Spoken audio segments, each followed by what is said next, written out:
কড়াতে তেল দিয়েছি, তেল গরম হয়ে গেছে, সাদা তেল।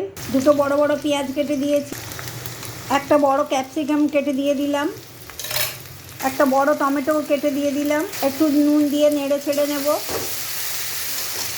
এদিকে কড়ায় তেল দিয়ে চাউমিনটা একটু নেড়ে নেব। পেঁয়াজ ক্যাপসিকাম ভাজা ভাজা হয়ে এসছে। বিনস গাজর একটু নুন হলুদ দিয়ে সিদ্ধ করা ছিল, গাজরটা দিয়ে দিলাম। দেখুন বন্ধুরা কেমন হয়েছে। একটু সোয়া সস দিলাম, একটু টমেটো সস দিলাম, একটুখানি ওয়েস্টার সস দেব। দেখুন বন্ধুরা কেমন হয়েছে। ওদিকে চাউমিনটা ভাজা হয়ে গেছে। দেখুন বন্ধুরা আমি 3 রকম সস ব্যবহার করেছি। এবার একটু গোলমরিচের গুঁড়ো ছড়িয়ে দেব। চাউমিনটা দিয়ে দিলাম। দেখুন এবারে নেড়ে চেড়ে নামিয়ে নেব। চাউমিনটা ভাজা আছে।